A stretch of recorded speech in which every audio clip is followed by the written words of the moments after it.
హరునో అమకావా తన చిన్ననాటి స్నేహితుడైన అయాస్ మహారాతో బలవంతంగా విడిపోయినప్పుడు అతను మళ్లీ కలుసుకుంటామని వాగ్దానం చేశాడు. ఇది చిన్ననాటి వివాహం యొక్క ప్రతిజ్ఞతో మూసివేయబడింది. ఇప్పుడు చాలా సంవత్సరాల కృషి తర్వాత హరునో తిరిగి వారి నగరానికి తిరిగి వచ్చారు. తిరిగి కలవాలని నిర్ణయించుకున్నారు.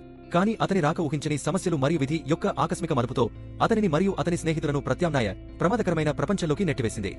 కదులుతున్న ట్రక్కు రావడంతో అయాస్ తన బెస్ట్ ఫ్రెండ్ వెళ్లిపోవడం చూసి కన్నీళ్లు పెట్టుకుంది. అయాస్ మహారా హరునో అమకావా చిన్ననాటి స్నేహితుడు.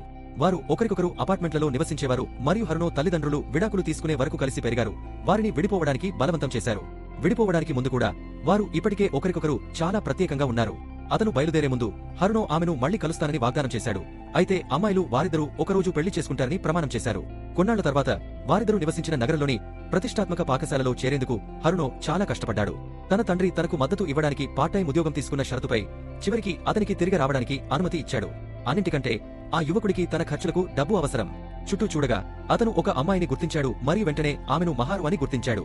అతను ఆమెను పిలవబోతున్న సమయంలో తకహిసా అనే వ్యక్తి ఆమె వద్దకు వచ్చాడు. వారు కలిసి ఏదైనా చేయాలని అనుకున్నారు. అతను ఆమె చుట్టూ చేయి వేయబోతున్నప్పుడు సత్సుకి అనే మరో అమ్మాయి తనతో పాటు అక్కడికి వచ్చాడని గర్జించింది. దాంతో ముగ్గురు కలిసి వెళ్లిపోయారు.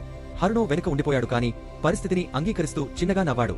వెంటనే అకి మరియు మసాటో వారి కోసం ఎదురు చూస్తున్న ప్రదేశానికి ముగ్గురు చేరుకున్నారు. సత్సుకి వారు ఎంతగా ఎదిగిపోయారో వ్యాఖ్యానించగా మసాటో స్పందిస్తూ అమ్మాయి మరింత అందంగా తయారైందని అకి ఉద్వేగానికి లోనవుతూ సత్సుకి ఆనందంతో పుంజుకుంది. పాఠశాలలో మరో సంవత్సరం గడిచినందుకు సంబరాలు చేసుకోవడానికి అందరూ సమావేశమయ్యారు. అయితే అదే రోజు వారు 5గురు ప్రత్యామ్నాయ ప్రపంచానికి రవాణా చేయబడ్డారు. ఈ ప్రక్రియలో ఇషియా ఏదో వింతను గ్రహించి హరునోను త్వరగా అప్రమత్తం చేసింది. సమూహంలోని మిగిలిన వారు ఈ వింత విశ్వంలో కోల్పోయారు. వారు ఎక్కడికి చేరుకున్నారో తెలియదు. అధ్వాన్నంగా ఫోన్ సిగ్నల్ లేదు. అకస్మాత్తుగా ఒక పెద్ద వ్యక్తి కత్తితో వారి వద్దకు వచ్చాడు. ఇంతలో హరునో ఇషియాచే మార్గనిర్దేశం చేయబడి ఆగ్నేయ దిశలో ఉన్నాడు. దారిలో అతను ఒక విచిత్రమైన మాయా మేఘాన్ని ఎదుర్కొన్నాడు మరియు దానిని తనిఖీ చేయాలని నిర్ణయించుకున్నాడు. పొగమంచు మధ్యలో పింక్ సెల్ ఫోన్ దొరికింది. ఆ ప్రపంచంలోని మరొక భాగంలో సాయుధ పురుషులతో నిండిన శిబిరం వద్ద కొత్తగా వచ్చిన యువకుడు నరును మినహాయించి అనేక మంది వ్యక్తులతో సెల్లోకి విసిరివేయబడ్డారు. అతన్ని టాప్ టోపీలో ఉన్న వ్యక్తి తీసుకువెళ్లారు. ఆమె అతనితో కమ్యూనికేట్ చేయడానికి ప్రయత్నించింది కానీ అతను వేరే భాష మాట్లాడాడు. అకి తన స్నేహితురాలి కోసం అరిచాడు కానీ ఒక సైనికుడు ఆమెను నిశ్శబ్దం చేయడానికి బార్లను కొరడాతో కొట్టాడు. వీటన్నింటి మధ్య హరునో దూరంగా పొగను గమనించి దాని వైపుకు వెళ్లాడు. ఇది భూమి నుండి గుంపును తీసుకెళ్లిన ప్రదేశం మరియు ఒక అపరిచితుడు వస్తున్నట్లు గార్డులు గమనించిన వెంటనే వారిలో ఒకరు ఇతరులను అప్రమత్తం చేయడానికి ఈలలు వేశారు. ఖైదు చేయబడిన పిల్లలను దాచడానికి వారు త్వరగా బోనులపై టార్ప్లను పడేశారు. హరునో వచ్చినట్లే అతను కనుగొన్న ఫోన్ను పడిపోయిన వ్యక్తి కోసం వెతుకుతున్నారు. సైనికుల నాయకుడిగా కనిపించిన టాప్ టోపీలో ఉన్న వ్యక్తి తన జీవితంలో ఎప్పుడూ ఫోన్ చూడలేదని పేర్కొన్నాడు. పరిస్థితిని అంచనా వేసిన హరునో ఈ పరిస్థితులలో పోరాటాన్ని ఎంచుకోవడం తనకు అనుకూలంగా ఉండదని తెలుసు కాబట్టి అతను క్షమాపణలు చెప్పి బయలుదేరాడు. అయినప్పటికీ అకి జపనీస్ భాషలో సహాయం కోసం అరిచాడు. ఇది హరునో దృష్టిని ఆకర్షించింది. సమూహం యొక్క నాయకుడు తన కొత్త సరుకు కొంచెం సందడిగా ఉందని వ్యాఖ్యానించాడు. కానీ అపరిచితుడు ఇప్పుడే మాట్లాడిన వ్యక్తులను తాను వెతుకుతున్నానని మరియు అక్కడ ఏమి జరుగుతోందని అడిగాడు. ఈ బాలుడు ఖైదీ భాషలో మాట్లాడగలడని నాయకుడు ఆశ్చర్యపోయాడు మరియు అతనిని చంపమని అతనిని ఆదేశించాడు. సైనికులు తమ ఆయుధాలను లాగి హరునోను చుట్టుముట్టడానికి వెళ్లినప్పుడు వారు బాగా వ్యవస్థీకృతమయ్యారని మరియు ఒక యూనిట్గా పోరాడటానికి అలవాటు పడ్డారని అతను త్వరగా గ్రహించాడు.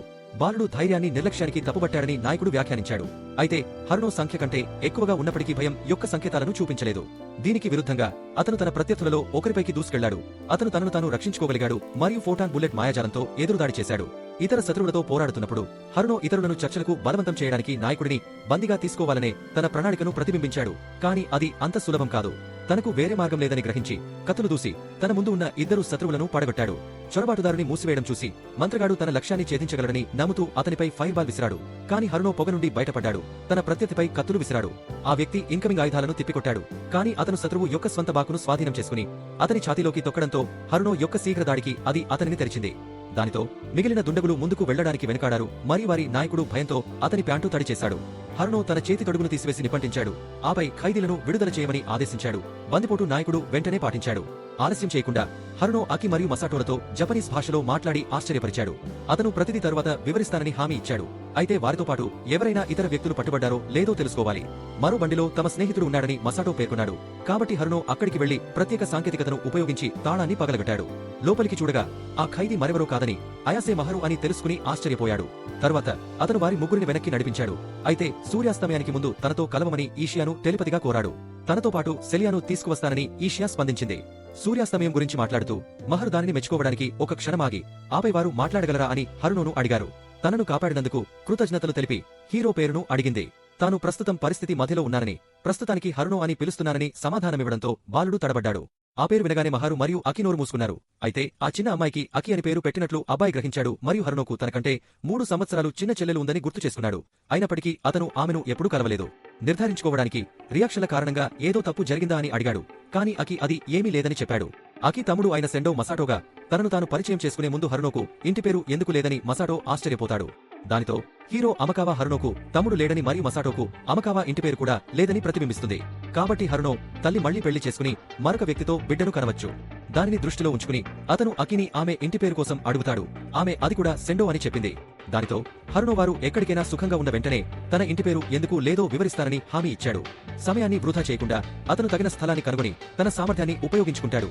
ఉండవు దాని లోపల ఒక ఇంటిని కలిగి ఉన్న నేల నుండి ఒక భారీ రాయిని పెంచాడు. ఆ సమయంలో ఇషియా ఈ ప్రపంచంలోని స్ట్రాలియన్ భాషలో మాట్లాడుతూ సెలియాతో వస్తాడు. సెలియా తన స్నేహితుడిని మళ్లీ చూడవలసి ఉంది. కాబట్టి హరునో భూమి నివాసులను పరిచయం చేస్తాడు మరియు సెలియా క్లైర్ ఒకప్పుడు తన గురువు అని పంచుకున్నాడు. పరిచయాల తర్వాత ఇషియా తన స్నేహితుడి నుదిటిపై ముద్దు పెట్టుకుని మాయా ప్రతిచర్యను రేకెత్తిస్తుంది. అప్పుడు ఆమె మిహారుతో ప్రక్రియను పునరావృతం చేస్తుంది. ముద్దు పెట్టుకున్న ఇద్దరి మధ్య తాత్కాలిక సంబంధాన్ని ఏర్పరుస్తుంది. దీనివల్ల ఒకరి భాష మరొకరు అర్థం చేసుకోవచ్చు. ఇషియా అలా చేయగలడని హరునోకు తెలియదు. కాబట్టి అతను 2 భాషలను అర్థం చేసుకున్నందున మాత్రమే ఇది సాధ్యమవుతుందని, లేకుంటే ఆమె దానిని చేయలేదని ఆమె వివరిస్తుంది. దానితో ఆమె తన కడుపు గొణుగుతున్నట్లు ఒప్పుకుంది. కాబట్టి హోస్ట్ అందరినీ రాయి లోపలికి ఆహ్వానిస్తుంది. లోపలికి వచ్చాక ఇంటి యజమాని ఎవరికైనా స్నానాన్ని అందిస్తారు. మసావో ఈ అవకాశాన్ని జరుపుకుంటున్నప్పుడు అతని సోదరి అతన్ని సోమరి అని పిలుస్తుంది మరియు అందరూ నవ్వారు. అమ్మాయిలు స్నానానికి గుమిగూడినప్పుడు హరునో అసలు పేరు రియో అని, అతనితో ఒప్పందం చేసుకున్న ఇషియా ఆత్మ అని మిహారు తెలుసుకుంటాడు. సెలియా ఆమెకు ఈ విషయం చెప్పింది. కానీ ఆమె కూడా ఈ రోజే ఇషియాను కలుసుకుంది కాబట్టి ఆమెకు ఎక్కువ వివరాలు తెలియవు. సంభాషణ గురించి మరింత తెలుసుకోవడానికి అకిని సంప్రదించాడు మరియు ఇషియా మానవుడు కాదని, ప్రకృతి స్ఫూర్తి అని మిహారు వివరించాడు. స్నానం చేసిన తర్వాత అందరూ తినడానికి సమయం ఆసనమైంది మరియు వారు ప్రాథమికంగా ఫాంటసీ ఆర్పీజీ ప్రపంచంలో ఉన్నారా అని మసావో అడిగాడు. హెర్మినా తన గత జన్మలో ఇలాంటి ఆటలు ఆడలేదని, అందుకే తనకు ఖచ్చితంగా తెలియదని చెప్పింది. రీసెట్ బటన్ లేనందున ఇది గేమ్కు భిన్నంగా ఉన్నప్పటికీ అది అలాంటిదే అనిపిస్తుంది. ఆ సందర్భం కాబట్టి హరునో కనిపించుకుంటే తమకు చెడు జరిగేదేమో అని బాలుడు అడుగుతాడు మరియు వారందరూ బానిసలుగా మారతారని హరునో అతనికి చెప్పాడు. ఇంత అద్భుతమైన స్నానాన్ని అందించినందుకు హోస్ట్ కి కృతజ్ఞతలు తెలుపుతూ సెలియా అక్కడికి చేరుకుంది మరియు ఆమె పూర్తిగా భిన్నమైన దుస్తులను ధరించడాన్ని హరునో గమనించినప్పుడు అకి ప్రకారం స్నానం చేసిన తర్వాత మళ్లీ పెళ్లి దుస్తులను ధరించడం వింతగా ఉంటుందని అకి తనకు వాటిని ఇచ్చాడని ఆమె వివరిస్తుంది. దాని గురించి మాట్లాడుతూ కొత్తగా వచ్చిన గ్రూప్ కి వేరే బట్టలు లేవని భావించి రేయో కొన్ని నిత్యావసర వస్తువులు కొనాలని నిర్ణయించుకున్నాడు. మిహారు తమ వద్ద డబ్బు లేదని గుర్తు చేసుకున్నాడు. అయితే రియో అవసరమైన వాటిని కవర్ చేయడానికి ఆఫర్ చేస్తాడు. షాపింగ్ ఎక్కడ జరుగుతుందని సెలియా అడుగుతుంది మరియు అతను అమండ్ మంచి ప్రదేశం అని భావిస్తాడు. సెలియా ఈ ఆలోచనతో సంతోషించింది మరియు డబ్బు కోసం తన పెళ్లి దుస్తులను అమ్మడం సాధ్యమేనా అని ఆశ్చర్యపోతోంది. మరోసారి డబ్బు గురించి ఆందోళన చెందాల్సిన అవసరం లేదని రియో వారికి హామీ ఇచ్చాడు. ఆపై అందరినీ భోజనానికి ఆహ్వానిస్తాడు. టేబుల్ నిండా ఆహారాన్ని ఉంచుతూ రియో ప్రతిదీ సిద్ధం చేశారా అని సెలియా అడుగుతుంది. దానిని అతను ధృవీకరించాడు. భోజన సమయంలో మాయాజాలం ద్వారా ఏర్పడిన ఒక దృగ్విషయం ద్వారా ఈ బృందాన్ని ఇక్కడికి తీసుకువచ్చారని రియో తెలుసుకుంటాడు. మిహారు భూమికి తిరిగి రావడం సాధ్యమేనా అని తెలుసుకోవాలనుకుంటాడు. అయితే ఈ పరిస్థితి ఈ ప్రపంచంలో తన స్వంత పునర్జన్మ కంటే చాలా భిన్నంగా ఉన్నందున దానికి తన వద్ద సమాధానం లేదని హరునో ఒప్పుకున్నాడు. హరునో యూనివర్సిటీ విద్యార్థిగా ఉన్నప్పుడు ట్రాఫిక్ ప్రమాదంలో మరణించాడని అకి పేర్కొన్నాడు. కాబట్టి అతను ఈ ప్రపంచంలో చిన్నప్పుడు అతనికి ఆ జ్ఞాపకాలు తిరిగి వచ్చాయా అని ఆమె అడుగుతుంది. రియో వారు చేసినట్లు ధృవీకరిస్తున్నారు. అందుకే కొత్తవారికి తన అనుభవం ముఖ్యమని అతను నమ్ముతున్నాడు. సెలియా ప్రతిదానిని ప్రతిబింబిస్తుంది మరియు ఈ సంవత్సరం సంఘటనలతో పాటు వారు చూసిన 6 కాంతి స్తంభాలు పవిత్ర యుగం యొక్క 1000 సంవత్సరం 6 తెలివైన దేవతల పురాణంతో అనుసంధానించబడి ఉండవచ్చని నిర్ధారించింది. దానికి దివ్య రాక్షస యుద్ధం జరిగిన 1000 సంవత్సరాల తర్వాత 6 పవిత్ర రాళ్లు వివిధ రంగులలో ప్రకాశిస్తాయని మరియు కాంతి స్తంభాలు ఆకాశానికి ఎదుగుతాయని రియో చెప్పారు. అప్పుడు శక్తివంతమైన దైవిక వస్త్రాలు ధరించిన నాయకులు స్ట్రాల్ వెలుపల నుండి తిరిగి వస్తారు మరియు 6 తెలివైన దేవతల స్థానంలో వారు మానవాళిని నడిపిస్తారు. ఇప్పటికీ పురాణంలో పేర్కొన్న హీరోలు వీరే అని రియో ఊహించలేడు మరియు సెలియా అంగీకరిస్తుంది. మార్గం ద్వారా వారు ఈ ప్రపంచానికి వచ్చినప్పుడు ఇతర వ్యక్తులతో ఉన్నారని మిహారు గుర్తు చేసుకున్నారు. స్టాట్స్కి మరియు తకహిసా కాబట్టి వారు కూడా ఇక్కడే ఉన్నారు. బాయో ఖచ్చితంగా తెలియదు కానీ అది ఒక అవకాశంగా పరిగణించింది. ఆమె మరియు ఆమె స్నేహితులు రియో ద్వారా రక్షించబడినందున మిహారు దీని గురించి చాలా శ్రద్ధ చూపుతుంది. అయితే ఇతరులు అంత అదృష్టవంతులు కాకపోవచ్చు, ముఖ్యంగా పూర్తిగా విదేశీ మరియు శత్రు ప్రదేశంలో. సంభాషణ ముగియడంతో ఇస్యా టేబుల్ మధ్యలో ఆవులిస్తూ లేచి రియోను బెడ్రూమ్ వైపుకు లాగింది. ఎందుకంటే ఆమెకు నిద్ర వస్తోంది మరియు చాలా రోజుల పాటు తన మానవ దిండు అవసరం. బాయో కేవలం 1 నిమిషం మాత్రమే అడుగుతుంది. కానీ ఇస్యా ఈ రోజు తన శక్తిని చాలా ఉపయోగించుకున్నందున ఆమె ఇక వేచి ఉండదు. ఆమె అలా చెప్పిన వెంటనే ఆమె తన సహచరుడి ఛాతీపై కుప్పకూలిపోతుంది. అయినప్పటికీ నిలబడలేకపోయింది. స్టెలియా సన్నివేశంలో తన ప్రశాంతతను కోల్పోతుంది. అది ఒక రకమైన సరిహద్దును దాటిందని అర్థం చేసుకుంటుంది. కానీ ఆత్మ ఆమె కేవలం రీఛార్జ్ చేస్తున్నదని మరియు హెరోడోతో ఎప్పుడూ నిద్రపోతుందని వివరిస్తుంది. తన టీచర్ చలిని చూసి రియో దానికి మంచి కారణం ఉందని వివరించింది. కనిపించే విధంగా అల్లకల్లోలంగా సెలియా అతను ఇంకా స్నానం చేయలేదని అరుస్తుంది. అయితే మిహారు వికారంగా ఆమె చేతిని అందిస్తూ టేబుల్ను క్లియర్ చేయమని చెప్పాడు. అలాగే ఆ దృశ్యాన్ని ఇకపై చూడకుండా ఉండేందుకు తోబుట్టువులు చేరారు. ఆ తర్వాత రియో సెలియాను ఆమె గదికి తీసుకువెళ్లి తన గదికి తిరిగి వస్తాడు. ఇప్పుడు ఒంటరిగా ఉన్న బాలుడు మిహారుని ఈ ప్రపంచంలో మళ్లీ కలుస్తానని ఊహించలేదని తనలో తాను అనుకుంటాడు. మరియు హెరుడో యొక్క పాత జ్ఞాపకాలు ఆమెకు ఉన్నాయని తెలిస్తే ఆమె ఏమి చేస్తుందో అని ఆలోచిస్తాడు. అయినప్పటికీ అతను ఇకపై హెరుడో కాదని త్వరగా ముగించాడు. అతను రియోగా తన స్వంత జీవితాన్ని కలిగి ఉన్నాడు. చాలా కాలం క్రితం అతను ఆ వ్యక్తిపై ప్రతీకారం తీర్చుకోవడానికి తన చేతులు మురికిగా చేసుకోవాలని నిర్ణయించుకున్నాడు. మరియు అమకావా హెరుడో అప్పటికే చనిపోయాడు. అప్పుడే సెలియా తన విద్యార్థితో చాట్ చేయాలనుకుని అతని తలుపు తట్టింది. కాబట్టి అతను తన గురువుకు టీ అందిస్తున్నాడు. ఇది చాలా కాలంగా జరగలేదు. సూటిగా పాయింట్కి వెళ్లి చుట్టుపక్కల ఎవరూ లేరనే వాస్తవాన్ని సద్వినియోగం చేసుకుంటూ హెరుడో ఈషియాను ఎక్కడ కనుగొన్నాడు, అలాగే ఈ గత జీవితపు గద్ద దేని గురించి తెలుసుకోవాలనుకుంటోంది. ఇవని చెప్పిన తర్వాత తను ఒక గీత దాటిపోయి ఉండవచ్చని గ్రహించి క్షమాపణ చెప్పింది. కాని రియో ఒక్కో ప్రశ్నకు సమాధానమిస్తుంది. మొదట అతను గత జీవిత జ్ఞాపకాలను కలిగి ఉన్నాడని మరియు ఆ వ్యక్తి మిహారు మరియు ఇతరుల వలె అదే ప్రపంచం నుండి వచ్చాడని వివరించాడు. అందుకే అతనికి జపనీస్ అర్థం అవుతుంది. ఆ గమనికలో అతను తన గురువు తనను మొదటిసారిగా మురికివాడలో కలిసిన క్షణాన్ని గుర్తు చేసుకున్నాడు. రియో దానికి కొంతకాలం ముందు తన గత జీవిత జ్ఞాపకాలను తిరిగి పొందాడు మరియు ఆ వ్యక్తి పేరు హెరుడో. హెరుడోను తన మారుపేరుగా ఎందుకు ఎంచుకున్నాడో సెలియాకు అప్పుడే తెలుస్తుంది. ఆ జ్ఞాపకాలలో రియో సెలియా కంటే 20 సంవత్సరాలు పెద్దవాడు. మార్గం ద్వారా యువకుడు తన వయస్సులో ఉన్న వ్యక్తికి ఎల్లప్పుడూ వింతగా పరిణతి చెందినట్లు కనిపిస్తాడని మరియు ఆమెను కిడ్నాప్ చేసినందుకు ధన్యవాదాలు అని ఆమె వ్యాఖ్యానించింది. ఎందుకంటే ఇది అతనితో ఉండటానికి అనుమతించింది. ఆ అమ్మాయి తన తండ్రి గురించి ఇప్పటికీ ఆందోళన చెందుతున్నప్పటికీ ఆ కారణంగా ఉపశమనం పొందింది.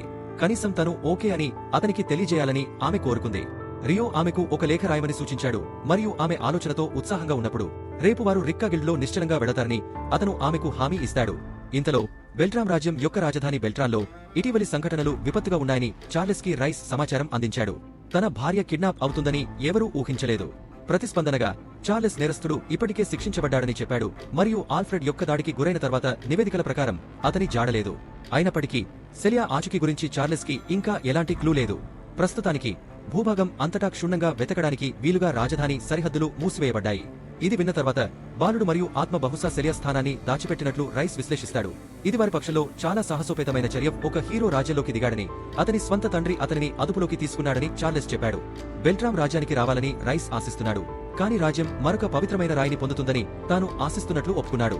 దానికి చార్లెస్ రాయి ప్రిన్సెస్ ఫ్లోరా మరియు డ్యూక్ హుగినోట్ల వద్ద ఉందని మరియు ఇప్పటికి వారు హీరోని స్వాగతిస్తున్నారని బదులిచ్చారు. ఇది సమస్యాత్మకమైన పరిస్థితి, ఎందుకంటే వారు గుల్లార్క్ రాజ్యంతో జతకట్టినందుకు ద్రోహులుగా పరిగణించబడవచ్చు. ఆ రాజ్యం గురించి మాట్లాడుతూ రిక్కా మర్చెంట్స్ గిల్డ్ కి చెందిన లైసాలాట్ క్రెటియా అతిథులలో చాలా ప్రతిభావంతులైన మహిళ అని రైస్ పేర్కొన్నాడు. అవతలి వ్యక్తికి సంబంధించిన సమస్య ఏమిటంటే ఆమెకు 15 ఏళ్లు మాత్రమే. కానీ రైస్ అంగీకరించలేదు. డ్యూక్ హ్యూగెనాట్ వర్గం వలె లైసాలాట్ మరియు గిల్ కూడా చాలా ప్రమాదకరమని చెప్పాడు. సత్వరమే చర్యలు తీసుకోకపోతే చెడు జరిగే అవకాశం ఉంది. రోడెన్ రాజధాని రెడానియాలో రోనా అనే అమ్మాయి ఓ యువకుడికి భోజనం పెడుతోంది. ఆమె నిలబడి ఉండటం అతనికి ఇష్టం లేనందున అతను ఆమెను కొంచెం కూర్చోమని కోరాడు. కాబట్టి రోనా ఆహ్వానాన్ని మర్యాదగా అంగీకరిస్తాడు. ఒక లెజెండరీ హీరోని తన ఇంటికి ఆహ్వానించగలని తాను ఎప్పుడూ అనుకోలేదని, ఇది గొప్ప గౌరవమని మరొక గొప్పవాడు అంగీకరించాడు. కాబట్టి యువకుడికి ఏదైనా కావాలంటే అతను చెప్పాల్సిన అవసరం ఉంది. ఇది విన్న బాలుడు ఒక లెజెండరీ హీరో అని పిలవడం వినోదభరితంగా భావించాడు. ఎందుకంటే ఈ వ్యక్తులు ఇంటర్నెట్లో ప్రచురించబడిన నవలలు వాస్తవికతను ప్రతిబింబిస్తాయని భావించారు. కొన్ని రోజుల క్రితం ఈ యువకుడు అకస్మాత్తుగా కొత్త ఫాంటసీ ప్రపంచంలోకి ఎగిరిపోయే వరకు మంచం మీద ప్రశాంతంగా విశ్రాంతి తీసుకున్నాడు.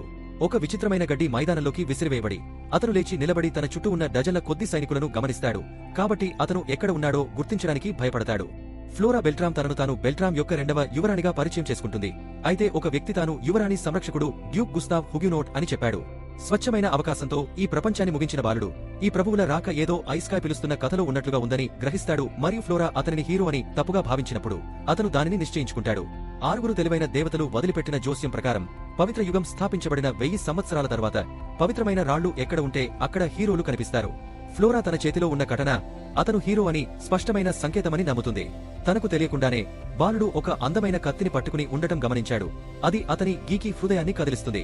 త్వరలో అతను అక్రమార్జనతో నిండిన అనుభూతి చెందుతాడు మరియు పరిస్థితిని అర్థం చేసుకుంటానని పేర్కొన్నాడు. లోపల అయితే ఈ మొత్తం కథ చాలా బలహీనంగా ఉందని అతను భావిస్తున్నాడు. ప్రత్యేకించి ఈ ప్రపంచంలోని ప్రజలు జపనీస్ ని ఎలాగైనా అర్థం చేసుకుంటారు. అప్పుడు ఫ్లోరా పిలిచిన హీరో పేరును అడుగుతుంది మరియు అతను సకత హీరోకి అని సమాధానం చెప్పాడు. ప్రస్తుత క్షణంలో అతను ఆహారంతో నిండిన టేబుల్ వద్ద కూర్చున్నాడు. కానీ ఈ సమావేశం నిజంగా ఏమి జరుగుతుందో తెలియదు. ఏది ఏమైనా కూల్గా ఆడి అందరికంటే తానే పై చేయిగా నటించాలని ప్లాన్ చేసుకున్నాడు. నిజం చెప్పాలంటే ఈ హీరో మాటలని తనను కొంత గందరగోళానికి గురిచేస్తున్నాయని, అందుకే యువరాణి పవిత్ర రాయి తనను ఇక్కడికి తీసుకువచ్చిందని అతను అడిగాడు. ఫ్లోరా అలా అనుకుంటుంది మరియు అతన్ని ఇక్కడికి తీసుకువస్తే అతను బహుశా తిరిగి వెళ్లవచ్చు అని సకతా ఊహిస్తుంది. దానికి సంబంధించి యువరాణి కూడా దానిని బేసిగా చూస్తుంది, ఎందుకంటే ఒక హీరో ఆ విషయాన్ని ప్రస్తావించకూడదు. అతను తన అసలు ప్రపంచంలో తన స్వంత జీవితాన్ని కలిగి ఉన్నందున అతను కిడ్నాప్ అయ్యాడని మరియు అతని ఇష్టానికి విరుద్ధంగా ఇక్కడికి తీసుకురాబడ్డాడని సకత నమ్మడం ప్రారంభించాడు. ఆ అమ్మాయి క్షమాపణ చెప్పింది, ఇటీవలి సంఘటనలు తనను కూడా కోల్పోయేలా చేశాయని మరియు సకత తాను ఎవరిని నిందించలేదని, అయితే స్పష్టంగా ఇక్కడ స్పాట్లో ఉన్న వ్యక్తి అని సమాధానమిచ్చింది. గుస్టర్ కొడుకు స్టూవర్ట్ హీరో ఆమె ఔన్నత్యాన్ని అగౌరవపరుస్తున్నాడని, అందువల్ల జోక్యం చేసుకోవద్దని అతని తండ్రి అతన్ని తిట్టాడు. ఆ తర్వాత డ్యూక్ బాలుడి మొరటుతనానికి క్షమాపణలు చెప్పాడు మరియు అతని ప్రస్తుత పరిస్థితి గురించి ప్రతిదీ వివరిస్తానని వాగ్దానం చేస్తాడు. తన వంతుగా సకటానికి ఇప్పుడు ఈ విషయంపై నిజమైన ఆసక్తి ఉంది. ఈలోగా సెలియా మరియు మిహారుతో కలిసి షాపింగ్ చేయడానికి రియో తన దాచిన గుహ నుండి బయటికి వచ్చాడు. మిహారు ఇద్దరు తోబుట్టువులను వారు బయటికి వెళ్లేటప్పుడు ప్రతిదీ సరిగా చూసుకోమని అడుగుతాడు మరియు ఇంటి చుట్టూ అడ్డంకి ఉందని రియో వివరించాడు. కాని తోబుట్టువులు ఇప్పటికీ వదిలి వెళ్లడానికి ప్రయత్నించకూడదు. అకస్మాత్తుగా ఈషియా కనిపించింది మరియు మిహారుని తన చేతుల్లోకి తీసుకుంది. ఆకాశంలో ముందుకు ఎగురుతుంది. మిహారుని కూడా అదే దారిలో తీసుకెళ్లగలడా అని రియో ఆశ్చర్యపోతుంటే తోబుట్టువులు విస్మయంతో చూస్తున్నారు. కొద్దిసేపటికే నలుగురు ఆకాశంలో ఎగురుతున్నారు. మిహారు పైనుండి చూసి మైమరచిపోతాడు. రియో గురించి ఆమెకు ఎంత తెలుసు అని సెలియా ఏషియాను అడుగుతుంది మరియు హోరుడో జ్ఞాపకాలు వారి ఒప్పందం ద్వారా ఆమెకు ప్రవహిస్తాయి కాబట్టి తనకు దాదాపు ప్రతిదీ తెలుసునని ఆమె సమాధానం చెప్పింది. మరో మాటలో చెప్పాలంటే ఈషియా మరియు రియో ఈ జ్ఞాపకాలను పంచుకుంటారు. వారి స్పృహ లోతుగా అనుసంధానించబడి ఉంది. ఇది ఆత్మ ఒప్పందం యొక్క స్వభావం. ఆత్మలు ఎంత దగ్గరగా కట్టుబడి ఉన్నాయో కూడా. దానితో సెలియా రియో యొక్క ఒకవైపు తనకు తెలియదని ఇసియా గురించి కొంచెం అసౌకర్యంగా ఉందని అంగీకరించింది. కానీ ఆత్మ ఆమెకు భరోసా ఇస్తుంది. ఇప్పుడు హొజూడ భిన్నంగా ఉందని వివరిస్తుంది. నెమ్మదిగా ఇతరులను విశ్వసించడం నేర్చుకుంటుంది. హోరుడో ఇప్పుడు మంచి వ్యక్తులను తెలుసుకుంటే అది సెలియాకు కృతజ్ఞతలు అని ఆమె జత చేస్తుంది. ఎందుకంటే హోరుడో ఒంటరిగా ఉన్నప్పుడు సెలియా అతనిని మొదట సంప్రదించింది. వారు వచ్చినప్పుడు సిలియాను సిసిలియా అని ఎందుకు పిలవాలి అని మిహార్కి రియో వివరిస్తుంది. నగరంలోకి ప్రవేశించే ముందు ప్రతి ఒక్కరూ తమ జుట్టు రంగును మార్చుకోవాల్సిన సమయం ఆసన్నమైంది. అలా చేయడంతో వారు గాలార్క్ రాజ్యం యొక్క వ్యాపార నగరమైన అమన్లోకి ప్రవేశిస్తారు. ఒక సమయంలో మిహార్ వీధిలో ఇంత పొడవైన లైను ఎందుకు ఉందని అడిగాడు మరియు ఇది స్థానిక ప్రత్యేకత అయిన మెంజు దుకాణం కోసం అని రియో వివరించాడు. రిక్కా గిల్డ్ భూమి నుండి వచ్చిన వాటిని పోలి ఉండే వివిధ రకాల ఆహారాలు మరియు పేస్ట్రీలను అందిస్తుంది. తర్వాత ఈ బృందం రిక్కా గిల్డ్ కి చేరుకుంటుంది. అక్కడ ఆ రోజు సందర్శకులకు హాజరయ్యే బాధ్యత కలిగిన క్లో ద్వారా వారిని స్వాగతించారు. రియో క్లోను ఒక గంటపాటు తన స్నేహితులను జాగ్రత్తగా చూసుకోమని అడుగుతాడు మరియు సెలియా మేడ మీద కొన్ని బట్టలు వేసుకోవడానికి ప్రయత్నించే అవకాశాన్ని పొందుతుంది. రియో కొన్ని విషయాలతో వ్యవహరిస్తుండగా అమ్మాయిలు మర్చెంట్ గిల్డ్లో సమయం గడుపుతారు మరియు ఆ అమ్మాయి చాలా పెరిగిగా ఉన్నప్పటికీ కొన్ని బట్టలు వేసుకోవడానికి మిహారుని సెలియా ప్రోత్సహిస్తుంది. అయినప్పటికీ ఆమె అంగీకరిస్తుంది మరియు ఆమె ఇబ్బంది ఉన్నప్పటికీ ఆమె ఇతరులతో పాటు కొన్ని దుస్తులను ధరించడానికి ప్రయత్నిస్తుంది. ఇంతలో బాయో ఉపయోగకరమైన లీడ్లను కనుగొనలేదు మరియు విషయాలు వేగంగా కదులుతున్నాయని తెలుసుకున్నాడు. అతనికి ఇతర ఎంపికలు కనిపించడం లేదు. సెలియాకు ఇంకేమైనా అవసరమా అని క్లో అడిగాడు మరియు ఆమె కొన్ని స్టేషనరీ ఐటెంలను చూడాలనుకుంటున్నాను అని ప్రత్యుత్తరం ఇచ్చింది. రియో వచ్చి ఆమె కొనుగోలు చేయాలనుకుంటున్నది ఏదైనా దొరికిందా అని మిహారుని అడుగుతాడు మరియు ఆమె చేతిలో బ్రా పట్టుకోవడం అతను అకస్మాత్తుగా గమనించాడు. అతను త్వరగా తిరిగాడు మరియు క్షమాపణలు చెప్పాడు. ఏదైనా సందర్భంలో షాపింగ్లో తేలికగా ఉండమని మరియు అతని గురించి చింతించవద్దని అతను ఆమెకు సలహా ఇస్తాడు. అలా చెప్పి రియో వెళ్లిపోతాడు. కాని మిహారు అతని కోసం ఆమె కేటాయించిన దుస్తులను ప్రయత్నించమని అడుగుతాడు. అతను అలా చేసినప్పుడు అది అతనికి ఎంత ఖచ్చితంగా సరిపోతుందో అతను గ్రహించాడు మరియు అమ్మాయిలందరూ అంగీకరిస్తారు. దీన్ని చూసిన రియో తన వార్డ్రోబ్లో ఎంపికలు అయిపోతున్నందున దుస్తులను తీసుకోవాలని నిర్ణయించుకున్నాడు మరియు క్లో పురుషుల దుస్తులపై ప్రమోషన్ గురించి ప్రస్తావించాడు. అతను మరొక వస్తువు కొనుగోలు చేస్తే అతనికి తగ్గింపు లభిస్తుంది. రియో రిక్కా గిల్ యొక్క అమ్మకపు నైపుణ్యాలను మెచ్చుకుంటుంది మరియు సెలియా అతని కోసం తదుపరి దుస్తులను ఎంచుకోవచ్చా అని అడుగుతుంది. తరువాత గెస్ట్ హౌస్ కి తిరిగి సరిహద్దులు తిరిగి తెరవడానికి కొంత సమయం పడుతుందని ఏరియా ద్వారా లైసాలాట్ కు సమాచారం అందించబడింది. ఈ విషయంపై బెల్ట్రూన్ సమాచార ప్రవాహాన్ని నియంత్రించాలని లైసాలాట్ అభిప్రాయపడ్డారు. ఈ కారణంగా ఆమె వ్యాపారాన్ని నిర్వహించలేకపోతుంది. ముఖ్యంగా ఆమెను అక్కడే ఇరుక్కుపోయింది. ఈవియా తన ఉంపుడుగత్తె విశ్రాంతి మరియు ఆనందించడానికి ఈ సమయాన్ని వెచ్చించమని సూచించింది మరియు యువతి ఆలోచనను ఇష్టపడుతుంది. అన్నింటికంటే డ్యూక్ అర్బోర్ యొక్క ఖ్యాతి ధ్వంసమైంది. ఇది గాలార్క్ రాజ్యానికి చాలా వినోదభరితంగా ఉంటుంది మరియు వేడుకలకు అర్హమైనది. ఆ గమనికలో డ్యూక్ యొక్క కాబోయే భార్య సెలియా పట్ల ఏరియా సానుభూతిని వ్యక్తం చేసింది, ఎందుకంటే ఆమె తనకు పాత స్నేహితురాలు. ఏమి జరిగిందనే దాని వెనుక డ్యూక్ అర్బోర్ కుటుంబానికి శత్రుత్వం ఉన్న ఎవరైనా ఉన్నారని ఏరియా అనుమానిస్తుంది. అయితే నీలిరంగు అమ్మాయి గందరగోళం మధ్య హీరోలు ఉద్భవించారని మరియు ఒకరిని గాలార్క్ రాజ్యానికి పిలిపించారని ఎత్తి చూపారు. ఇది గొప్ప విషయం. లైసాలాట్ ఆమె తొందరపడి వీలైనంత త్వరగా తిరిగి రావాలని చెబుతూ ముగించింది. రియో ఇంటికి తిరిగి అమ్మాయిలు సెలియా మరియు మహారు ఎంచుకున్న అంతులేని దుస్తులను తిరిగి తీసుకువచ్చారు. బాయో వారందరినీ ఇష్టపడతారని వారు నిజంగా ఆశిస్తున్నారు మరియు తోబుట్టువులు కొన్నింటిని కూడా ప్రయత్నిస్తారు. ఈ మధ్యలో సత్సుకి లేదా తకాహిసా గురించి తనకు నిర్దిష్ట సమాచారం దొరకలేదని రియో బాధపడ్డాడు. అయితే 6 తెలివైన దేవతల పురాణం ముందే చెప్పినట్లుగా హీరోలు వచ్చినట్లు నిజం అనిపిస్తుంది. ఈ ఇంట్లో ఉన్న 3 జపనీస్ ని ఆ కారణంగా ఇక్కడికి తీసుకువచ్చారని, వీరితో పాటు హీరోలుగా వచ్చి ఉండవచ్చని రియో అభిప్రాయపడ్డాడు. భవిష్యవాణిలో 6 హీరోలు ఉన్నారు మరియు బహుశా ఆ 2 వారిలో ఉన్నారు. తమ అన్న ఈ లోకంలో ఉండొచ్చని చూసిన అకి మసాటో అతని కోసం వెతకాలనే ఉద్దేశాన్ని వ్యక్తం చేశారు. బాయో వారి ఆందోళనను అర్థం చేసుకున్నాడు. అయితే వారు బయటికి వెళ్లే ముందు ఈ ప్రపంచంలోని భాష మరియు ఆచారాలను నేర్చుకోవాలని నొక్కి చెప్పారు. నిష్క్రమించడం గురించి మాట్లాడుతూ రియో కొంతమంది విశ్వసనీయ వ్యక్తులను, ఆత్మీయ వ్యక్తులను తెలుసుకోవడం గురించి ప్రస్తావించాడు. కాబట్టి వారు విలువైన సలహాలను అందించగలరని అతను భావిస్తున్నాడు. ఐషా ప్రతిదానితో అలసిపోతుంది, తినాలని మాత్రమే కోరుకుంటుంది మరియు కొంత ఆహారాన్ని సిద్ధం చేయడానికి ఇది సమయమని రియో అంగీకరిస్తుంది. మహరు సహాయం అందజేస్తాడు. కాబట్టి రియో ఈ రాత్రికి జపనీస్ ఆహారాన్ని తీసుకుంటామని ప్రకటించే అవకాశాన్ని ఉపయోగించుకున్నాడు. 2 కుక్లను చూస్తుంటే మసాటో మగవారితో ఎప్పుడూ సుఖంగా ఉండదని గుర్తు చేసుకుంది. కానీ ఆమె హరుటోను పట్టించుకోవడం లేదు. చివరగా సెలియా వంట చేయడం ఎలాగో నేర్చుకోవాలనే ఆసక్తితో చేరింది మరియు వంటగది బృందం అద్భుతమైన భోజనాన్ని సిద్ధం చేయడానికి ఎక్కువ సమయం పట్టదు. మరుసటి రోజు హరుటో తన స్నేహితులకు వీడ్కోలు పలికాడు. అతను తన ప్రయాణంలో అతనికి శుభాకాంక్షలు తెలుపుతాడు. హరుటో తిరిగి వచ్చే సమయానికి అతను స్ట్రాలియన్ భాషలో నిష్ణాతులుగా ఉంటాడని మసాటో వాగ్దానం చేసింది మరియు వారి నాయకుడి నుండి ఈ బాధ్యతను స్వీకరించిన తర్వాత ఐషా ప్రతి ఒక్కరిని తాను చూసుకుంటానని హామీ ఇచ్చింది. అప్పుడు కథానాయకుడు తన టెలిపోర్టేషన్ ని యాక్టివేట్ చేసి వెళ్లిపోతాడు. స్పిరిట్ విలేజ్ వద్దకు వచ్చిన తర్వాత అతను చాలా ఉత్సాహంతో అతన్ని స్వాగతించే పాత స్నేహితుడైన లతీఫాలోకి పరిగెత్తాడు. అదేవిధంగా ఇతర స్నేహితులు సమీపంలోని మాయాశక్తిలో వక్రీకరణను పసిగట్టారు మరియు అది రియో రాకా అని చూడటానికి వచ్చారు. సారా ముందుగా అక్కడికి చేరుకోవడానికి ముందుకు నడిచిందని అల్మా పేర్కొన్నాడు. అయితే సారా ప్రతి ఒక్కరిని అధిగమించడానికి ప్రయత్నించిన చిన్నవాడు అని ప్రతిస్పందించింది. ఆ తర్వాత సారా వెంటనే వారికి తెలియజేస్తానని, పెద్దలతో సంప్రదింపులు జరపడానికి వచ్చానని రియో వివరించాడు. గ్రామ నాయకులతో జరిగిన సమావేశంలో అతను స్ట్రాల్ ప్రాంతం నుండి వచ్చిన వేసి మరియు మన యొక్క ఉప్పెన తాను చూసిన 6 కాంతి స్తంభాల ఫలితంగా ఉండవచ్చు. ఎందుకంటే ఈ స్తంభాలు ఒక రకమైన స్పేస్ టైం మాయాజాలం, మరొక ప్రపంచం నుండి ప్రజలను పిలవడానికి ఉపయోగించబడి ఉండవచ్చు. స్ట్రాల్ చుట్టూ దైవిక రాక్షస యుద్ధంలో 6 హీరోలు కనిపించారని పుకార్లున్నాయి మరియు రియో ఈ సిద్ధాంతాన్ని విశ్వసించాడు. ఎందుకంటే అతను ఈ ప్రపంచం వెలుపల నుండి వచ్చిన 2 అమ్మాయిలు మరియు అబ్బాయిని తీసుకున్నాడు. కాంతి స్తంభాలకు సంబంధం లేని ప్రదేశంలో వారు కనుగొనబడినందున ఖచ్చితమైన నాయకులు పేర్కొన్నారు. అయితే వారు టెలిపోర్ట్ చేయడానికి ముందు మరో 2 వ్యక్తులతో ఉన్నారు మరియు ఈ ఇద్దరిని అంతరిక్షంలో చీలికతో తీసుకెళ్లడం చూసినట్లు వారు పేర్కొన్నారు. మరో మాటలో చెప్పాలంటే ఈ జంటను హీరోలుగా పిలిచే అవకాశం ఉంది. అయినప్పటికీ 3 రియోలు ఈ సమన్ ప్రక్రియలో పాల్గొనవచ్చు. ఆ యువకుడు వేరే ప్రపంచంలోని జీవులతో కమ్యూనికేట్ చేయగలిగాడా అని సైనికుడు అడుగుతాడు మరియు అతను తన మునుపటి జీవితంలో ఆ ప్రపంచంలో నివసించినందున వారి భాష తనకు తెలుసునని అతను ప్రతిస్పందించాడు. దానితో పెద్దలు సమాచారాన్ని తీసుకుంటారు మరియు విషయాన్ని తర్వాత చర్చించాలని నిర్ణయించుకుంటారు. కాబట్టి రియో ఒక సహాయాన్ని అడిగే అవకాశాన్ని తీసుకుంటాడు. ఉర్సులా తన సహచరుడి కోరికను నెరవేర్చడానికి తన శక్తి మేరకు ప్రతిదీ చేస్తానని వాగ్దానం చేసింది. కాబట్టి అతను పేర్కొన్న 3తో పాటు మరొక వ్యక్తి గ్రామంలో కొద్దిసేపు ఉండగలరా అని అడిగాడు. ఎందుకంటే వారిని తిరిగి వారి వద్దకు ఎలా పంపించాలనే దానిపై అతను ఆధారాలు కనుగొనవలసి ఉంది. సొంత ప్రపంచం కానీ అందరినీ కాపాడుతూ నటించడం అతనికి కష్టం. అంతేకాకుండా స్పేస్ టైం మ్యాజిక్ గురించి జ్ఞానం పరంగా స్పిరిట్ గ్రామ నివాసులతో రియోను పోల్చలేరని స్పష్టంగా తెలుస్తుంది. ఏది ఏమైనప్పటికీ ఉర్సులా ఏ విధమైన మాయాజాలం ద్వారా జీవుడు ప్రపంచాలను దాటడానికి అనుమతిస్తారో తమకు తెలియదని ఉద్ఘాటించారు. అయితే డామిక్ రియో పేర్కొన్న ఈ 4వ వ్యక్తి ఎవరో తెలుసుకోవాలనుకుంటున్నారు.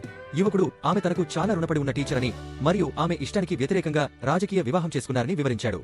పెళ్లి రోజున రియో ఆమెను రక్షించాడు మరియు ఇప్పుడు ఆమె పరిస్థితిని విస్మరించలేడు.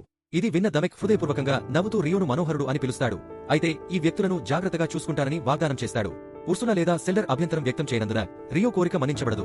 అయితే ఈ 4 చివరకు స్ట్రాల్ ప్రాంతానికి తిరిగి వచ్చినప్పుడు ఆ గ్రామం గురించిన సమాచారం ఎవరికీ తెలియదని గంభీరంగా ప్రమాణం చేయాలని సెల్డర్ హెచ్చరించాడు.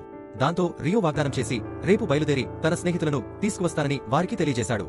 ఆ రాత్రి ఆమె అనుమతి లేకుండా తన గత జీవితం గురించి మాట్లాడినందుకు కథానాయకుడు లతీఫాకు క్షమాపణలు చెప్పాడు. కానీ అతను లేకపోతే అతను పెద్దలకు అవసరమైనవని వివరించేవాడిని కాదని వివరించాడు. టాపిక్ వచ్చినందున లతీఫా తన గతం గురించి కూడా మాట్లాడాలా అని అడుగుతుంది. అయితే ఆమె కోరుకున్నంత వరకు ఎవరికీ ఏదైనా చెప్పమని ఒత్తిడి చేయాల్సిన అవసరం లేదని రియో స్పష్టం చేసింది. ఆసక్తిగా ఈ ప్రపంచానికి టెలిపోర్ట్ చేయబడిన వ్యక్తులు జపనీయులారా అని ఆమె అడుగుతుంది మరియు రియో దీనిని ధృవీకరించినప్పుడు అతను కూడా జపనీస్ అని వారికి చెప్పాడా అని ఆమె ఆశ్చర్యపోతుంది. బాలుడు తాను అలా చేశానని బదులిచ్చాడు. లేకపోతే అతను భాష ఎలా అర్థం చేసుకున్నాడో వారు చివరికి అడిగారు. దిగులుగా ఉన్న లతీఫా ఇది తమ ఇద్దరి మధ్య జరిగిన రహస్యమని గుర్తు చేసుకుంది మరియు తన ప్రవర్తనకు అబ్బాయి నవ్వడం చూసి వెంటనే చిరాకు పడుతుంది. అయినప్పటికీ ఆమె తనని తాను పూజ్యమైన ఫన్నిగా వ్యక్తీకరించే విధానాన్ని తాను కనుగొన్నానని అతను వివరించాడు. దాని గురించి ఆలోచిస్తూ వారితో పాటు జపాన్ నుండి ఎంతమంది వచ్చినా ఆమె తనకు ఎప్పుడూ ప్రత్యేకంగా ఉంటుందని అతను ఆమెకు చెప్పాడు.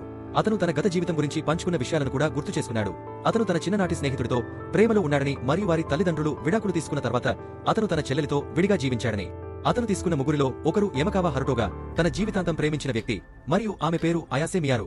మరొకరు సెండో అకి, మరియు వారు కేవలం 3 సంవత్సరాల పాటు కలిసి జీవించారు. కానీ ఆమె అతని చెల్లెలు. ఏది ఏమైనప్పటికీ అతను ఈ వ్యక్తులకు హరుటో జ్ఞాపకాలను కలిగి ఉన్నాడని చెప్పలేదు, ఎందుకంటే వారు మరొక ప్రపంచంలో కనిపించిన తర్వాత మానసికంగా అస్థిరంగా ఉంటారు మరియు ఇప్పుడు రియో హరుటో కాదు.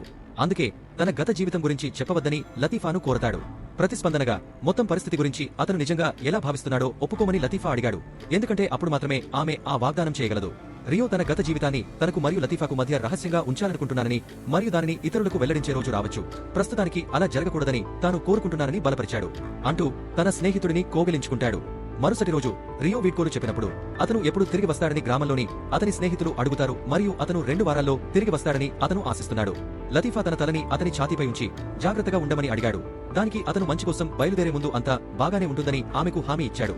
ఇంతలో రాజధాని బెల్టెంట్లో రాజధానిలో ఇటీవల జరిగిన సంఘటనల వివరాలపై కింగ్ ఫ్రాంకోయిస్ గల్లార్కు లిస్సాలా బ్రీఫ్ చేయడం ముగించారు. ఆమె ఇప్పుడే వచ్చినప్పటికీ గల్లార్క్ రాజ్యం ఆధీనంలో ఉన్న పవిత్ర రాయి ఒక యువ కథానాయకను పిలిచినందున ఆమె డ్యూక్ హుబెనాను సందర్శించమని రాజు అభ్యర్థించాడు. ఈ కారణంగా వారు ఈ హీరోయిన్ను పరిచయం చేయడానికి పొరుగు రాజ్యాల నుండి రాయబారులను ఆహ్వానించి వేడుకను నిర్వహించాలని ప్లాన్ చేస్తున్నారు. దానికి తోడు ఫ్రాంకోయిస్ బెల్ట్రేమ్ రాజ్యం ద్వారా పిలిచిన హీరోకి ఆహ్వానాన్ని అందించాలని కోరుకున్నాడు మరియు లిస్సాలా దానిని వ్యక్తిగతంగా అతనికి అందించడానికి బాధ్యత వహించాడు. సకతా హీరోకి లిస్సల పేరు వింతగా అనిపించింది కాబట్టి రాజు సకట స్వదేశంలో ఇంటి పేరును మొదట ఉంచడం ఆచారం అని వివరించాడు. ఏదో ఒక విధంగా అమ్మాయి పేరు వినగానే వ్యామోహాన్ని కలిగించింది. అయినప్పటికీ ఆమె ఎందుకు ఖచ్చితంగా చెప్పలేకపోయింది. ఇంకా ఉత్సుకతతో ఆమె గల్లర్క్ రాజ్యం పిలిచిన హీరోయిన్ పేరును రాజును అడిగాడు మరియు ఫ్రాంకోయిస్ అది సుమెరాగ సెక్స్కి అని వెల్లడించాడు. ఆమె కూడా మొదట తన ఇంటి పేరుతో తనను తాను ఎలా పరిచయం చేసుకుంది. ఆమె సకతా హీరోకి అదే భూమి నుండి వచ్చి ఉండవచ్చు. ఆలోచనతో రాజు లిస్సలా హీరోయిన్ని కలవడమే మంచిదని భావించి దూతను వేరే గదిలో వెయిట్ చేశాడు. అందువల్ల అతను తన కుమార్తె షార్లెట్ను ఆమెకు మార్గం చూపించమని అడిగాడు. ఇద్దరు సెట్స్కి ఛాంబర్కి చేరుకున్నారు. అక్కడ ఆమె అద్భుతమైన కవచం ధరించి వారిని ఉత్సాహంగా పలకరించింది. రాత్రి పడుతుండగా రిక్కా మర్చెంట్స్ గిల్ నగరంలో కార్యకలాపాలు నిర్వహించడాన్ని రెవెనెంట్స్ చుట్టుముట్టిన ఒక ముసుగు మనిషి గమనించాడు. మంచి సామాగ్రి దొరికిన తర్వాత అతను సమీపంలోని అమన్ అడవిలో ఒకరిని పెద్ద మొత్తంలో మాయలో కూరుకుపోయిన వ్యక్తిని గుర్తించి మరుసటి రోజు సూర్యాస్తమయం నాటికి వారిని సజీవంగా తన వద్దకు తీసుకురావాలని తన కింది అధికారులను ఆదేశించాడు. సాక్షులందరినీ చంపాలి. దీనితో మనిషి తనకు అవసరమైన అన్ని తోలుబొమ్మలను కలిగి ఉంటాడని ఆశించాడు. ఈ చివరి అవకాశాన్ని సద్వినియోగం చేసుకుని కొంత డబ్బు సంపాదించి కాసేపు పడుకోవాలని నిర్ణయించుకున్నాడు. తెల్లవారుజామున సెలియా భాషతో పోరాడుతున్న మసాటోతో స్ట్రాలింగ్ చదువుతోంది. అయితే ఉపాధ్యాయురాలిగా తన వృత్తికి అలవాటు పడిన ఆమె అతని ప్రశ్నలన్నింటికీ ఓపికగా ఉదారతతో సమాధానాలు చెప్పింది.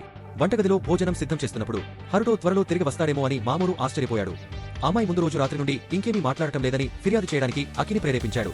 దృశ్యమానంగా ఒత్తిడికి గురైంది. చిన్న అమ్మాయి తన జీవితంలో కొత్త అధ్యాయాన్ని ప్రారంభించాలని, కొత్త పాకశాలను ప్రారంభించాలని గొడుగుతోంది. కానీ సెట్స్కి మరియు ఆమె సోదరుడు తకాహిసా ఇద్దరు కూడా అదృశ్యమయ్యారు. ప్రతిదీ కష్టతరం చేసింది. తన తల్లిని లేదా స్నేహితులను మరలా చూడకూడదనే అకి యొక్క భయం చాలా వాస్తవమైనది మరియు ఆమె మనసుపై భారంగా ఉంది. కంగారు పడిన మిహారు కాస్త ఓదార్పునిచ్చేందుకు ఆమెను కోగిలించుకున్నాడు. ఆమె కూడా ఆందోళన చెందుతోందా అని అకి అడిగాడు మరియు మిహారు ఆమె అని ఒప్పుకున్నాడు. కానీ అకి మరియు మసాటో అక్కడ ఉన్నారని తెలుసుకోవడం ఈ ప్రపంచంలో ఆమె చేసిన స్నేహితులతో పాటు ఆమె మరింత తేలికగా భావించింది. అంతేగాక వారి పరిస్థితికి సహాయం చేయడానికి హరుటో తాను చేయగలిగినదంతా చేస్తున్నాడని మరియు వారికి అవసరమైన సమాధానాలను అతను తీసుకువస్తాడనే నమ్మకంతో వారు పెద్దగా చేయగలిగేది ఏమీ లేదని ఆమె నొక్కి చెప్పింది. దీన్ని దృష్టిలో ఉంచుకుని హరుటో గురించి మిహారు ఏమనుకుంటున్నారని అకి అడిగాడు. ఎందుకంటే ఆమె సాధారణంగా పురుషులతో కలిసి ఉండకపోవడమే కాకుండా అతను చుట్టూ ఉన్నప్పుడు సహజంగా ప్రవర్తించినట్లు అనిపించింది. హరుటో దయగలవాడు మరియు నమ్మదగినవాడు అని, అతని పేరు ఆమెకు చిన్ననాటి స్నేహితురాలిని గుర్తు చేస్తుందని మిహారు ప్రతిస్పందించాడు. అది విన్న అకి తన స్నేహితులు ఇప్పటికీ ఆ వ్యక్తి గురించి ఆలోచిస్తున్నట్లు భావించి హరుటోకు అది అపరాధంగా భావించి కోపంగా మారింది. అయినప్పటికీ ఆమె త్వరగా ప్రశాంతతను పొందింది. నియంత్రణ కోల్పోయినందుకు క్షమాపణలు చెప్పింది మరియు చల్లబరచడానికి బయటికి వెళ్ళింది. బయట మిహారు నిజంగా ఏ తప్పు చేయలేదని అకి ప్రతిబింబించింది. కానీ ఆ అమ్మాయి ఇప్పటికీ అమకావా హరుటోను ప్రేమిస్తోందా అని ఆమె ఆశ్చర్యపోయింది. ఇంతలో రివెనెంట్లు రియో స్నేహితులు ఉన్న ప్రాంతానికి చేరుకోవడం ప్రారంభించారు. ఇది తక్షణమే ఈషియాను అప్రమత్తం చేసింది. మిహారు అకితో మాట్లాడటానికి వచ్చాడు. కానీ ఇద్దరు రాక్షసులను సమీపించడం గమనించారు. అవాస్తవమైన వేగంతో ఒక రెవెనెంట్ ఇద్దరు మానవులపైకి దూసుకెళ్లాడు. కానీ ఈషియా శక్తితో ఆపివేయబడ్డాడు. దీనివల్ల షాక్ వేవ్ మొత్తం ఇంటిని కదిలించింది. మసాటో మరియు సెలియాను ఆందోళనకు గురిచేసింది. టీచర్ బయటికి వెళ్లేందుకు సిద్ధమైన సమయంలో అబ్బాయిని లోపలే ఉండమని చెప్పింది. అవరోధం యొక్క మాయాజాలం ద్వారా ఈ రాక్షసులు ఈ ప్రాంతానికి ఆకర్షించబడ్డారని ఇస్యా ఊహించింది. ఇంట్లోని ప్రజలను రక్షించడానికి రియో యొక్క మిషన్ను గుర్తు చేసుకుంటూ ఆమె పూర్తి బాధ్యత వహించింది మరియు కుంగిపోకూడదని నిర్ణయించుకుంది. వెంటనే మరొక రాక్షసుడు ఆమెపై దాడి చేశాడు. కానీ ఆమె శక్తితో తిప్పికొట్టింది. అయితే జపనీస్ అమ్మాయిలను వెనుక నుండి మూడవ మరణించిన జీవి చొప్పించగలిగింది. ఇస్యా తనంతట తానుగా నిర్వహించలేకపోవడంతో సహాయం చేయడానికి సెలియా సమయానికి వచ్చింది. మిహారు మరియు అఖిలను రక్షించడానికి ఉపాధ్యాయుడు ఒక కవచాన్ని పిలిపించాడు. మిగిలిన రాక్షసుల బాధ్యతను ఏషియా తీసుకుంది. రియో అప్పుడు వచ్చి ఇంటి రక్షణలో చేరాడు. ఈ జీవుల గురించి ఈషియాకు ఏమైనా తెలుసా అని అతను తెలుసుకోవాలనుకున్నాడు. కానీ ఆమె వాటి నుండి ఇలాంటి రాక్షసుడి లాంటి శక్తిని మాత్రమే గ్రహించి ముదురు రంగులో ఉన్నదే అత్యంత బలమైనదని నిర్ధారించింది. దాంతో రియో ముదురు రంగును తీసుకుంటానని, మిగిలిన వాటిని ఆమెకు వదిలివేస్తానని చెప్పాడు. బలమైన రాక్షసుడు పారిపోవడానికి ప్రయత్నించాడు. కానీ రియో దాని దాడులను తప్పించుకుంటూ దానిని త్వరగా మూలకు వేశాడు. అతని విశ్లేషణ ఆధారంగా రాక్షసుడు వేగంగా ఉన్నాడు, కానీ ఎల్లప్పుడూ సరళ రేఖల్లో కదులుతాడు. దానిని నేలమీద పడేసి తన కత్తిని దాని వెనుక భాగంలోకి నెట్టిన తర్వాత రియో దాని ప్రాణశక్తి అసాధారణంగా బలంగా ఉందని మరియు చనిపోయే ముందు దాని నోరు ఎలా కదిలిందో వింతగా గుర్తించాడు. కొంతకాలం తర్వాత అత్యంత శక్తివంతమైన రెవెనెంట్ ఒక మాయారాయిని పడవేశాడు. అది నిజంగా ఒక రాక్షసుడు అని నిర్ధారిస్తుంది. ఇంతలో ఈషియా తనతో పాటు వచ్చిన మరో ఇద్దరిని ఓడించింది. అలా చేయడంతో రియో తన సహాయానికి సెలియాకు కృతజ్ఞతలు తెలిపాడు. కానీ అతను ఒక రాక్షసుడు కదులుతున్న చిత్రాన్ని కదిలించలేకపోయాడు. చంపాలని వేడుకున్నాడు. అకి క్షమాపణ చెప్పింది. తన స్నేహితుడిని కలవరపెట్టిన విషయం చెప్పినందుకు మినోరు బాధ్యత వహించగా మొత్తం కష్టాలను ఆమె ఇంటిని విడిచిపెట్టిందని నమ్మాడు. ఎమోషనల్ సీన్ చూసి చలించకుండా రియో క్యాజువల్ గా ఆహారం కమ్మని వాసన వస్తుందని, మరోసారి మూడ్ని తేలికపరిచిందని వ్యాఖ్యానించాడు. అందరూ భోజనానికి మంచి సమయం అని నిర్ణయించుకున్నారు. కానీ వారు తినడానికి కూర్చునే ముందు రియో వారిని వెంటనే మార్చవలసి ఉంటుందని హెచ్చరించారు. ఇంతలో డజన్ల కొద్ది మానవ తోలుబొమ్మల సవాల మధ్య కూడర్ మనిషి తిరిగిరాని రెవెనెంట్ల సమూహం లేకపోవడాన్ని గుర్తించాడు. మరియు తద్వారా అతను తన నష్టాన్ని భర్తీ చేయడానికి మరిన్ని తోలుబొమ్మలను రూపొందించాలని అనుకున్నాడు. ఇంతలో ఆత్మ గ్రామంలో లతీఫా రియో గురించి తనతో మాట్లాడుకుంటుంది. త్వరలో అతను తన గత జన్మలో ప్రేమించిన వ్యక్తి, అలాగే ఆ గత జన్మలో అతని చెల్లెలు మరియు ఈ జన్మలో అతను రుణపడి ఉన్న గురువు ఈ గ్రామానికి వస్తాడు. ఈ వ్యక్తులకు తన గురించి చెప్పనవసరం లేదని రియో పేర్కొన్నాడు. అయితే వారు అబ్బాయికి ముఖ్యమని తెలుసుకుని లతీఫా వారితో నిజాయితీగా ఉండాలని భావిస్తుంది. అప్పుడు రియో బృందం ఆత్మ గ్రామానికి చేరుకుంటుంది. మరియు టెలిపోర్టేషన్ యొక్క వేగం మరియు వారు చేరుకున్న ప్రదేశం యొక్క అందం చూసి అందరూ ఆశ్చర్యపోతారు. లతీఫా మరియు ఆమె స్నేహితులు కొత్తవారిని స్వాగతించారు. మృగం మనుషుల రూపాన్ని చూసి మనుషులు చలించిపోతారు. అయితే స్థానిక నివాసితులు చాలా కాలం తర్వాత ఐషాను చూడకుండా స్నానం చేస్తారు. దీనిని బట్టి ఈ వ్యక్తులకు ఐషా ముఖ్యమైనదేనా అని మెస్సేరు అడుగుతాడు. మరియు మానవ రూపాన్ని భౌతికంగా మరియు తీసుకోగల అత్యున్నత తరగతి ఆత్మలను ఆత్మీయులు భావిస్తారని రియో వివరించాడు. ఇది విన్న మిహారు ఆత్మల పట్ల అనధికారికంగా వ్యవహరించినందుకు క్షమాపణలు కోరుతుంది. అయితే అధికారికంగా చికిత్స చేయవద్దని ఐషా స్వయంగా అభ్యర్థిస్తుంది. ఇంతలో సెలియా క్లైర్ తాను రియో చెల్లెలు అని తెలుసుకున్న తర్వాత లతీఫాకు తనను తాను పరిచయం చేసుకుంటుంది మరియు ఆమె ధైర్యం కోసం క్షమాపణ చెప్పింది. కానీ ఆమె మృగం అమ్మాయి తోకను తాకడానికి ఇష్టపడుతుంది మరియు నేరుగా తన అభ్యర్థనను చేస్తుంది. మృగ బాలిక అంగీకరించినట్లు ఉపాధ్యాయుడు ఆమె కోరికను నెరవేర్చడంలో సమయాన్ని వృధా చేయడు. సెలియా బొచ్చుతో కూడిన వస్తువులను ఇష్టపడుతుందని అకి వ్యాఖ్యానించాడు. కాబట్టి లతీఫా నవి ఈ స్థలం తనకు స్వర్గంగా ఉండవచ్చని ప్రతిస్పందించింది. ఇది విన్న తర్వాత కొత్తగా వచ్చిన వారు ఈ నివాసి జపనీస్ మాట్లాడటం ఆశ్చర్యానికి గురిచేస్తుంది. కాబట్టి లతీఫా రియో వలె తన గత జీవిత జ్ఞాపకాలను కలిగి ఉందని వివరిస్తుంది. అందుకే ఆమె సందర్శకులకు స్ట్రాలియానోను బోధించడానికి ఆఫర్ చేస్తుంది. యువ మృగం అమ్మాయి దీని గురించి ఖచ్చితంగా చెప్పాలా అని రియో అడుగుతుంది. మరియు ఆమె దీనిని ఇప్పటికే నిర్ణయించుకున్నానని మరియు ఆమె నిర్ణయం గురించి ఆమె స్నేహితులు మరియు పెద్దలకు తెలుసునని ఆమె సమాధానం ఇస్తుంది. మీరు మరొక ప్రపంచం నుండి వచ్చినందున అసురక్షిత అనుభూతి ఎలా ఉంటుందో తెలుసుకుని ఆమె ఈ నిర్ణయం తీసుకుంది మరియు ఇది రాయబారులు మునుపెన్నడూ లేని ప్రదేశంలో మరింత సుఖంగా ఉండేలా చేస్తుంది.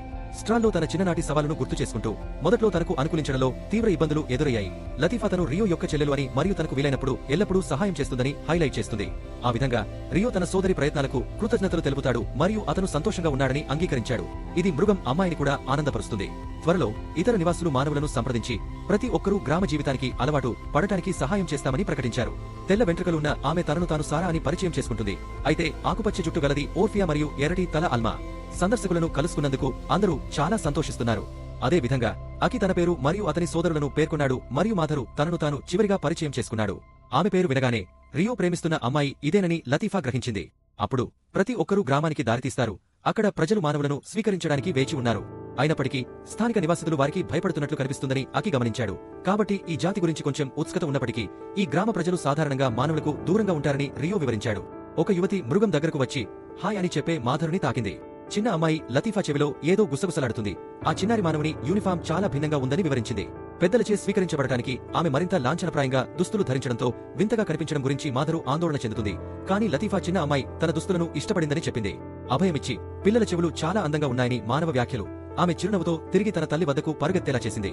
ఆలస్యం చేయకుండా మృగం వ్యక్తులు ప్రారంభ పరిచయాన్ని ఏర్పరచుకోవడానికి అపరిచితులను సంప్రదిస్తారు మరియు వాస్తవానికి వారు వారితో తక్షణ సంబంధాన్ని ఏర్పరుస్తారు. వారి గ్రహణ శక్తిని ప్రదర్శిస్తారు. వీటన్నింటి మధ్య లతీఫా తన ముఖాన్ని కొంత ఆకట్టుకున్న రీతిలో చూస్తున్నట్లు మాధరు గమనించాడు. మృగమైన అమ్మాయి తను అతిక్రమించి ఉండవచ్చని గ్రహించి సిగ్గుపడింది. ఇంకా సిగ్గుపడుతూనే ఆమె మనుష్య మాధరుని పిలవగలరా అని అడుగుతుంది. మరియు ధృవీకరణ పొందిన వెంటనే అకి మరియు మసాటో బాగా కలిసిపోవడానికి సంభాషణలో చేరారు. అప్పుడు కొత్తగా వచ్చిన మానవులను ప్రజలు ప్రదర్శించే నిజమైన విందుకు తీసుకువెడతారు. మసాటో ఆహార పరిమాణం గురించి తన ఉత్సాహాన్ని దాచుకోలేడు. అయినప్పటికీ అతని సోదరి కొంచెం ఎక్కువ అలంకారాన్ని చూపించమని కోరింది. అయితే ఈ స్వాగత పార్టీలో ఫార్మాలిటీల గురించి ఆందోళన చెందాల్సిన అవసరం లేదని లతీఫా స్పష్టం చేశారు. కొద్దిసేపటి తర్వాత సందర్శకులను కలవడానికి పెద్దలు వచ్చారు. ఐషా ఉనికి ఆత్మీయులను చాలా సంతోషపరుస్తుందని సిల్డ్రా పేర్కొంది. దమ్మ పిల్లలను గమనించడానికి చాలా దగ్గరగా ఉంటుంది. కాబట్టి ఉర్సులా తన సహచరుడిని ఆ కైనమైన ముఖంతో పిల్లలను భయపెట్టవద్దని అడుగుతుంది అని చెప్పడంతో అందరూ పగలబడి నవ్వారు. ఆ సమయంలో డ్రయాస్ రియో మరియు ఐషాల రాకతో ఆనందాన్ని వ్యక్తం చేస్తాడు మరియు గ్రామ నివాసులందరూ ఆ సంస్థ ఉనికితో మంత్రముగ్ధులయ్యారు. రాత్రి పొద్దుపోయే వరకు నివాసితులు మరియు సందర్శకులు ఈ అద్భుతమైన సమావేశాన్ని తాగడం, తినడం మరియు జరుపుకోవడం కొనసాగిస్తారు. మసాటో ఆశ్చర్యపోయేలా స్థానికులు ఇనారాజుషి యొక్క బ్యాచ్ను సిద్ధం చేశారు.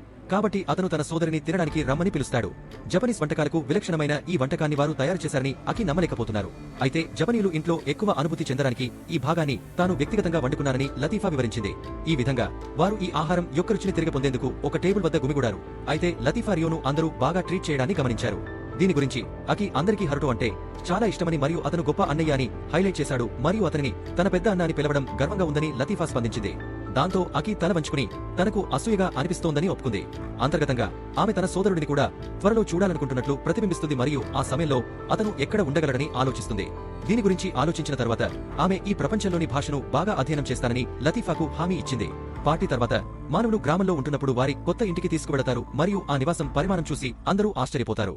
బీస్ట్ ఉమెన్ వారు బహిరంగ స్నానాన్ని ఉపయోగించుకోవచ్చు మరియు ఆ తర్వాత బాగా విశ్రాంతి తీసుకోవచ్చు మరియు మసాటో ఈ స్నానం గురించి ఉత్సాహంగా ఉంటాడు. అయినప్పటికీ అతను రాక్ పేపర్ కత్తెర వద్ద ఓడిపోయిన తర్వాత వదిలివేయబడ్డాడు. అయితే అమ్మాయిలందరూ నీటిలో కలుస్తారు. దానితో మసాటో తన స్థానంలో ఆడమని హరుటోను అడగనందుకు చింతిస్తున్నాడు. ఎందుకంటే ఖచ్చితంగా ఒక వ్యక్తి గెలిచి ఉండేవాడు. రియోకు దాని గురించి అంత ఖచ్చితంగా తెలియదు. కాబట్టి పిల్లవాడు అతనిని ఒక రౌండ్లో సవాలు చేయడం ద్వారా అతను చెప్పేదాన్ని పరీక్షించాలనుకుంటున్నాడు. అయితే అతను రాక్ను ఎంచుకున్నాడు. అయితే రియో కత్తెరను ఎంచుకున్నాడు. స్నానంలో మెహరు ఆకాశంలో కనిపించే నక్షత్రాల వైపు చూస్తాడు. అయితే అకివారు నిజంగా ఒక విశేషమైన ప్రదేశానికి చేరుకున్నారని అంగీకరించారు. అయితే వారు ఇంటికి తిరిగి రాలేరనే భయంతో ఆ సమయంలో వారు ఏదో ఒకరోజు తిరిగి వస్తారని మెహర్ కూడా ప్రత్యుత్తరం ఇచ్చాడు. కానీ అకి మాటలు తక్షణమే మానసిక స్థితిని తగ్గించాయి. పరిస్థితి ఎలా ఉన్నా హరుటో ఎందుకు అంత బలంగా ఉందో తెలుసుకోవాలని మసాటో కోరుకుంటాడు. అయితే అది అలా కాదని పెద్దవాడు వివరించాడు. క్లుప్తంగా ఫ్లాష్ బ్యాక్ చేస్తున్నప్పుడు అతను తప్పక చేయవలసింది ఉందని చెప్పాడు. అయితే విజయం సాధించాలంటే అతను బలంగా మారాలి. ఇది విన్న మసాటో మెహరు మరియు అకిని రక్షించడానికి తాను కూడా బలపడాలని ఒప్పుకున్నాడు. ఆ సమయంలో లతీఫా వచ్చి స్నానం సిద్ధంగా ఉందని ప్రకటించి ఆపై రియో తనతో చేరమని చిన్న పిల్లవాడిని పిలుస్తాడు. సెలియా నీటి నుండి తిరిగి వచ్చినప్పుడు టేబుల్పై ఒక లేఖను కనుగొంటుంది. మరుసటి రోజు ఉదయం ఆమె తన కత్తితో అడవిలో శిక్షణ పొందుతున్నట్లు కనుగొంటుంది మరియు ఆమెను చాలాసేపు వేచి ఉండేలా చేసినందుకు క్షమాపణలు చెప్పే అవకాశాన్ని తీసుకుంటుంది. కానీ కనీసం అతని స్నేహితులు త్వరగా గ్రామానికి అలవాటు పడుతున్నారు. అందువల్ల అతను లేఖను సెలియా తల్లిదండ్రులకు అందజేస్తానని ప్రకటించాడు. కదిలిపోయి మెహరు మరియు ఇతరులను వారి మూల ప్రపంచానికి తిరిగి తీసుకురావడానికి యువకుడు తీవ్రంగా కృషి చేస్తున్నందున అతనిపై భారం పడలేదా అని ఉపాధ్యాయుడు అడుగుతాడు. అంతేకాకుండా అతను తన తల్లిదండ్రుల కోసం ఒక సమాధి రాయిని నిర్మించాలని అనుకున్నాడు. కానీ సెలియాను రక్షించడం వలన అతని ప్రణాళికలన్నీ ఆలస్యం అయినట్లు అనిపిస్తుంది. ఈ కారణంగా రియో ఇకపై తన కోసం ఏమీ చేయనవసరం లేదని ఆమె చెప్పింది. దీనికి సంబంధించి ఆ వ్యక్తి తనకు చేయవలసిన పనులు ఉన్నాయని ఒప్పుకుంటాడు. అయితే ఆ సమయంలో ఉపాధ్యాయుడు తనని అడ్డుకోవడం లేదని ధృవీకరిస్తాడు. ఆ సమయంలో అతను కోరుకున్నదంతా ఆమెను రక్షించడమే. అతను ముగ్గురిని ఇంటికి తిరిగి పంపించాలని కోరుకున్నాడు. అప్పుడు సెలియా లేఖను అందించిన తర్వాత అతను హీరోల గురించి సమాచారాన్ని సేకరించడానికి రోడానియాకు వెళ్లాలని ప్లాన్ చేశాడు. దానితో సెలియా అతనికి కృతజ్ఞతలు తెలుపుతూ తన స్నేహితుడికి ఏదైనా అవసరమైతే తెలియజేయమని అడుగుతుంది. ఆమె ఇప్పటికీ బెల్ట్రం రాజ్యంలో ఏ మంత్రగాడికి లేనంత మనసా. ఏం జరిగినా ఆమె ఎప్పుడూ రియోకు అండగా నిలుస్తుంది. ఈ సంభాషణ తర్వాత ఆమె తన లేఖను నిల్వ చేసి రియో మరియు అసియాతో కలిసి ప్రయాణానికి సిద్ధమవుతుంది. బీస్ట్ గర్ల్స్ వారి స్నేహితులకు వీడ్కోలు చెప్పడానికి గుమిగూడారు మరియు వారు బస చేసిన మానవులను జాగ్రత్తగా చూసుకుంటారని హామీ ఇస్తారు. నిజానికి మినారులో ప్రయాణికుల కోసం ఒక బహుమతి ఉంది. వారి ప్రయాణంలో వారిని పోషించడానికి ఆహారంతో నిండిన బుట్ట ఆహారాన్ని సిద్ధం చేయడానికి చాలా పని చేయాల్సి ఉంటుందని రియో వ్యాఖ్యానించింది. అయితే ఆ యువకుడు తమకు సహాయం చేయడానికి చేసిన ప్రతిదానిని దృష్టిలో ఉంచుకుని తాను చేయగలిగినది చాలా తక్కువ అని, ఏదో ఒకరోజు తాను ఈ రుణాన్ని తీర్చుకుంటానని ఆమె నొక్కి చెప్పింది. కృతజ్ఞత. అప్పుడు ఆహారం తగినంత కంటే ఎక్కువ అని రియో పేర్కొంది. సెర మరియు అల్మా అగ్నికి ఆజ్యం పోస్తారు. మినారు ఒక మంచి భార్యగా భావించి ఆహారాన్ని సిద్ధం చేయడానికి చాలా కష్టపడ్డారని హైలైట్ చేస్తుంది. అయితే రియో దూరంగా ఉన్నప్పుడు అతను కష్టపడి పని చేస్తానని మాసిరో హామీ ఇచ్చాడు.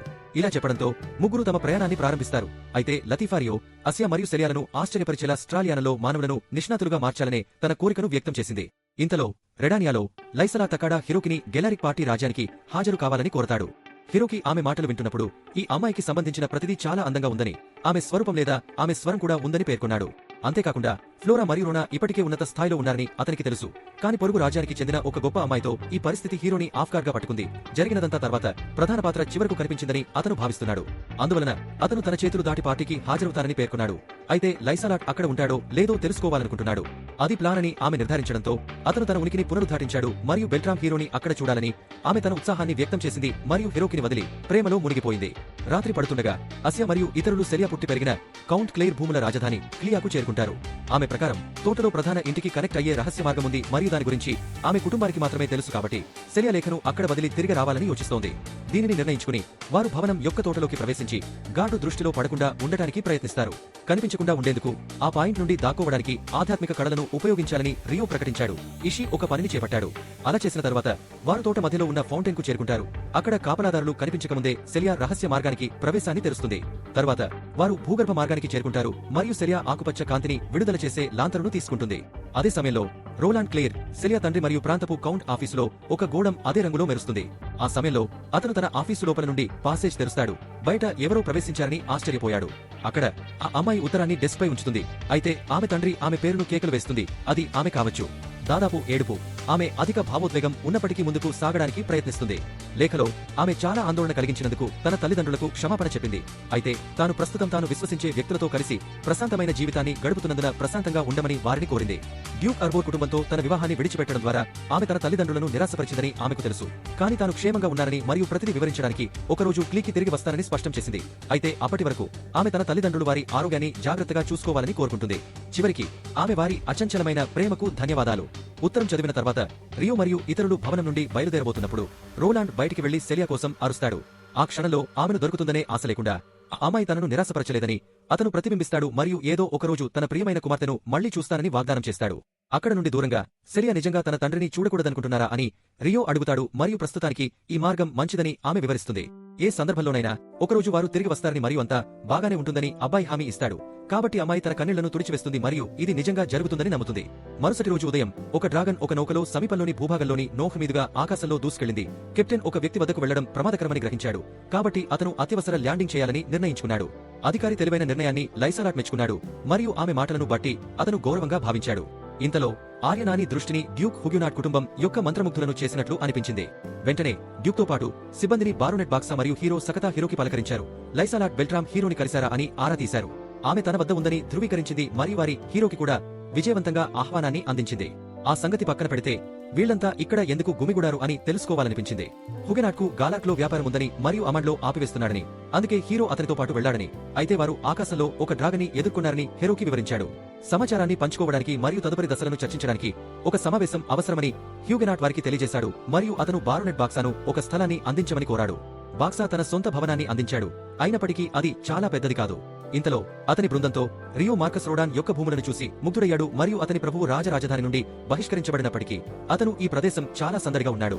కొద్దిసేపు పరధ్యానంలో ఉన్న తర్వాత బాలుడు మరియు తానియా ఎస్సెను చూడలేకపోయారు. ఆమె మార్కెట్ స్టాల్లో ఏదో తింటూ కనిపించింది. సిగ్గుపడి రియో విక్రేతకు ఎంత బాకీ పడ్డావని అడిగాడు. కానీ ఆ వ్యక్తి ఆ టేబుల్ పై ఉన్న వ్యక్తి అమ్మాయి భోజనం కప్పి ఉంచాడని, అతను హీరో కోసం ఓడను సిద్ధం చేయడానికి పనిచేసినందున మరియు దానికోసం మంచి జీతం పొందాడని అతనికి తెలియజేశాడు.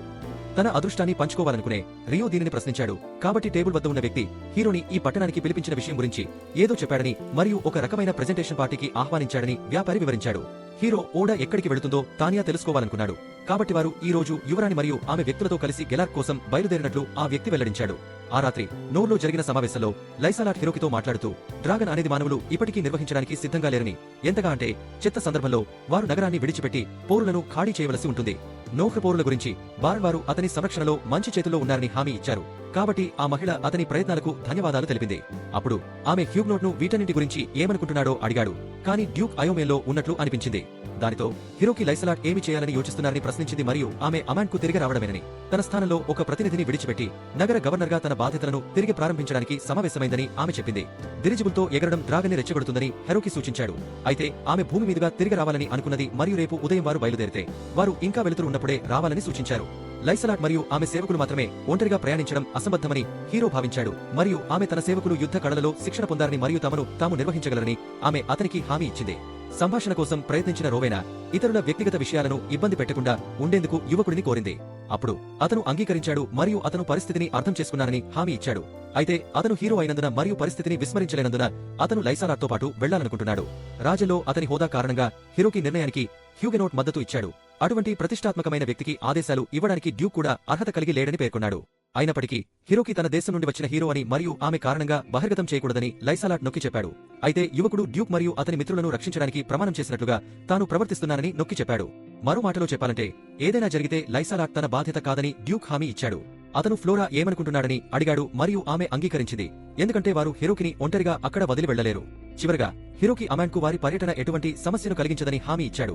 అయితే అది జరిగితే వారికి గతంలో కంటే అతని అవసరం ఎక్కువగా ఉంటుంది. కిషోవి హాస్యాస్పదంగా మాట్లాడలేదు. అతను ఒక హీరోకి సంబంధించిన తన సంకేతం, అతని దివ్య ఆయుధం యమదానోవరోచి, తన వ్యక్తిగత ఆయుధానికి తానే పెట్టుకున్న పేరు. మరుసటి రోజు ప్రయాణానికి బయలుదేరే కాన్వాయ్ అంచనా ఒక యోధుడు ఏరియాను చూసి ఆశ్చర్యపోయాడు మరియు అతను ప్రయాణికుడి భద్రతను నిర్ధారించడానికి నియమించబడ్డాడని ప్రకటించాడు. అతని పేరు రేమన్ బ్రాండ్, డ్యూక్ హ్యూగ్నోట్ ఆధ్వర్యంలో కెప్టెన్. తనను తాను పరిచయం చేసుకున్న తర్వాత గుర్రం ఏరియా కుటుంబానికి ఏమి జరిగిందో విలపించింది మరియు ఆ మహిళ అతని దయకు అతనికి కృతజ్ఞతలు తెలిపింది. అయినప్పటికీ లైసాలాట్ తనకు చాలా మంచి ఆదరణ పొందిందని ఆమె హామీ ఇచ్చింది. దీని మధ్య హీరో వచ్చాడని హ్యూగెనాట్ ప్రకటించాడు. కాబట్టి ఇది బయలుదేరే సమయం. ఆ విధంగా సమూహం అమండ్ వైపు బయలుదేరింది. సాగదీసిన తర్వాత ఒకసారి క్యారేజ్లో ప్రయాణించడం తప్పు కాదని హిరోకి వ్యాఖ్యానించాడు. అయితే హీరో తన కాపలాను తగ్గించుకోవద్దని రోనా హెచ్చరించాడు. లైసాలాట్ ఫ్లోరాతో ప్రస్తావించింది, ఆమెకు కైనమైన రోడ్లపై క్యారేజ్లో ప్రయాణించడం అలవాటులేదని, కాబట్టి ఆమె అనారోగ్యానికి గురైతే వారిని హెచ్చరించడం మంచిది. కానీ ఊదారంగు జుట్టుతో ఉన్న అమ్మాయి తనకు మాట్లాడటం అంతగా లేదని మరియు ప్రజలు మాట్లాడటం వింటూ మరింత రిలాక్స్ గా ఉందని వివరించింది. అయినప్పటికీ లైసాలాట్ ఆమె అనుచితంగా ప్రవర్తిస్తే క్షమాపణలు చెప్పింది. కానీ ఆమె నిజంగా ఆమె గురించి తెలుసుకోవాలనుకునే అనేక విషయాలు ఉన్నందున ఆమెతో చాట్ చేయాలనుకుంటున్నారు. సంతోషంగా ఫ్లోరా మాట్లాడటానికి సిద్ధంగా ఉన్నట్లు చూపించింది. అప్పుడు హెరోకి జోక్యం చేసుకుని అతనిని చేర్చుకోవడం మర్చిపోవద్దని వారిని కోరింది. అయినప్పటికీ ఏరియా ఒక రాక్షసుడు ఉన్నందున క్యారేజీని ఆపమని ఆదేశించాడు మరియు యుద్ధ నిర్మాణాలను ఏర్పాటు చేయమని యోధులను ఆదేశించాడు. అప్పుడు లైసాలాట్ యొక్క మరొక సేవకుడు వాహనంలో ఒక లివర్ను సక్రియం చేశాడు. అది రక్షణ వ్యవస్థను ప్రేరేపించింది, లోపల ఉన్న ప్రయాణికులను వేరుచేసింది. చుట్టూ చూస్తే సైనికులు రాక్షసులను చూడలేకపోయారు. కాబట్టి అడవిలో దాగి ఉన్న అసంబద్ధమైన సంఖ్య ఉందని ఏరియా అప్రమత్తం చేసింది. ఈ జీవులు అకస్మాత్తుగా కనిపించడం వింతగా భావించినప్పటికీ శత్రువులు విసిరిన రాళ్ల వడగళ్ల నుండి తమను తాము రక్షించుకోవడానికి వారి కవచాలను పెంచమని ఆమె యోధులను ఆదేశించింది. అయితే ఆమె మరియు ఇతర సేవకులు దెబ్బతినకుండా ఉండటానికి ఒక మాయా అవరోధాన్ని కల్పించారు. రేమండ్ క్షతగాత్రులను క్యారేజ్ దగ్గరకు తీసుకురావాలని ఆదేశించాడు మరియు లోపలి నుండి బయటకు వెళ్లవద్దని క్యూఆనోట్ చేయమని కోరాడు. ఏరియా తన ముందు రక్షణను ఉంచమని కెప్టెన్ను కోరింది. అయితే ఒక సైనికుడు తమ వెనుక రహదారిపై రాక్షసులు ఉన్నారని అధికారికి తెలియజేశాడు. దాంతో వందలాది మంది శత్రువులు ఆగకుండా కనిపించడం ప్రారంభించారు. కొన్ని విసిరిన రాళ్లను తట్టుకునేలా క్యారేజ్లో సురక్షితంగా ఉండమని ఏరియా లైసాలాట్ను కోరింది. తర్వాత ఆమె ముందున్న శత్రువులను బయటకు తీస్తానని ఆమె పనిమనిషితో చెప్పింది మరియు ఆమె దాడిని ప్రారంభించిన తర్వాత ఆమె సహచరులు తమ అడ్డంకులను తగ్గించి వ్యక్తిగతంగా ముందుకు సాగాలి. దానిని అనుసరించి కంచెని నిర్వహించమని ఆమె భటులను ఆదేశించింది. ఒక వ్యూహాన్ని రూపొందించిన తర్వాత ఏరియా గవర్నెస్ రాక్షసులకు వ్యతిరేకంగా మాయా ఫిరంగిని విసిరి వారిలో చాలా మందిని నాశనం చేశాడు. ఆమె అంతులేని సమూహాలలోకి అధిక వేగంతో దూసుకెళ్లింది.